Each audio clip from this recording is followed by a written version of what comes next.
दोस्तों, आज से हम एक श्रृंखला शुरू करने जा रहे हैं स्वास्थ्य के लिए, परिवार के लिए और अध्यात्म जीवन की प्रगति के लिए।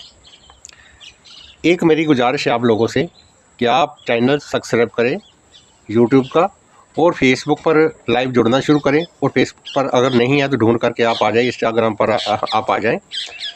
तो हम आपको कुछ ऐसी चीज़ें बताएंगे जिसके कारण आपका स्वास्थ्य आनंदपूर्वक ठीक रहेगा। जीवन में कभी भी कोर्ट कचहरी का मामला नहीं पड़ेगा। जीवन में स्वास्थ्य में कोई रोग ऐसा नहीं आएगा जिसका निवारण ना हो सके। आप स्वयं अपने जीवन के जन्मदाता बन पाएंगे। आप खुद अपने जीवन के शरीर के डॉक्टर और वैद्य बन पाएंगे। आप जीवन के खुद मार्गदर्शक बन पाएंगे।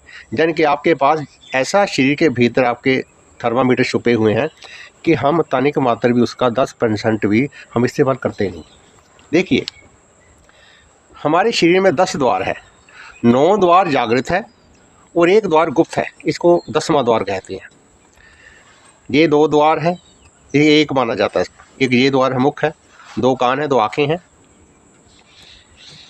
और नीचे के 2 द्वार है कि मूत्र का जो जहाँ से विसर्जन होता है, जहाँ से लैट्रिन का त्याग होता है। देखिए, इनमें कुछ कर्म इंद्रियाँ हैं, कुछ ज्ञान इंद्रियाँ हैं।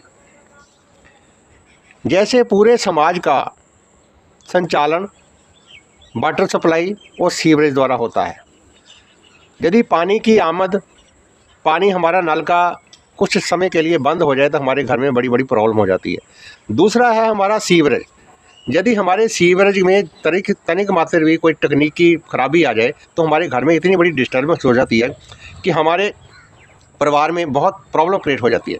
उसको तुरंत हम ठीक कराना चाहते हैं। इसी तरह दोस्तों, ये जो हमारा शरीर है, इसके जो सीवरेज और वाटर सप्लाई के जो केंद्र हैं, एक लैट्रिन का स्थान जो है वो सीवरेज है। जो हमारा मूत्र विसर्जन का स्थान है वो हमारा वाटर सप्लाई केंद्र है। इन दोनों चीज़ों में, शरीर के मूत्र में और लैट्रिन में ज़्यादा सी भी प्रॉब्लम आती है तो हमारे पूरे के शरीर के जो अंग है वो उनमें डिस्टर्बेंस, तकलीफ और उनमें विकार पैदा होने शुरू हो जाती है। अब सबसे ज़्यादा हम मूत्र विसर्जन का ध्यान रखें और लैट्रिन का ध्यान रखें तो हमारे शरीर में कोई व्याधि, कोई प्रॉब्लम, कोई रोग आ ही नहीं सकता। रोग बाहर से तो कोई आता नहीं है। रोग भीतर से ही उत्पन्न होते हैं, शरीर के भीतर होते हैं। वो जब जागृत हो जाते हैं तो अवस्था उनकी दयनीय हो जाती है। जब वो सोए रहते हैं तो हमें कोई नुकसान नहीं पहुंचाते। पेट की खराबी दोनों विकारों को जन्म देती है। मूत्र विकार भी पेट खराबी के कारण होता है और कब्ज शरीर में वो होती है, लैट्रिन में डिस्टर्बेंस होती है, बवासीर होती है, ये भी पेट खराबी के कारण होती है। अब पेट को कैसे ठीक रखा जाए, ये आने वाले समय में हम आपको वीडियो द्वारा लाइव होकर के कुछ ऐसी चीज़ें बताएंगे। आप सबसे बड़े स्वयं अपने शरीर के डॉक्टर और वैद्य हैं, जो भुक्तभोगी है, जो आपको प्रॉब्लम है शरीर के भीतर। देखिए, आप किसी भोजन का, स्वादिष्ट पदार्थ का सेवन करते हो तो क्या स्वाद कोई दूसरा बता पाएगा आपको? उसका स्वाद जो आपको पता है, दूसरा उसका स्वाद बता ही नहीं सकता। इसी तरह जब हमारे शरीर के में व्याधि को रोग होता है, उसकी तकलीफ, उसका निवारण हम ही जानते हैं, तो हम उठ करके सारे का सारा अपने शरीर को, मन को, आत्मा को गिर भी रख देते किसी दूसरे के पास जा करके। अपनी बुद्धि को ताला लगा करके चाबी उस जमीन में फेंक देते, खड्डे में फेंक देते। अरे भाई, बुद्धि का, दिमाग का, अपने मन को जागृत करो। यदि धन से अकल, ज्ञान, बुद्धि, विवेक, धैर्य खरीदे जा सकते तो संसार में कोई भी अमीर आदमी बीमार ना होता।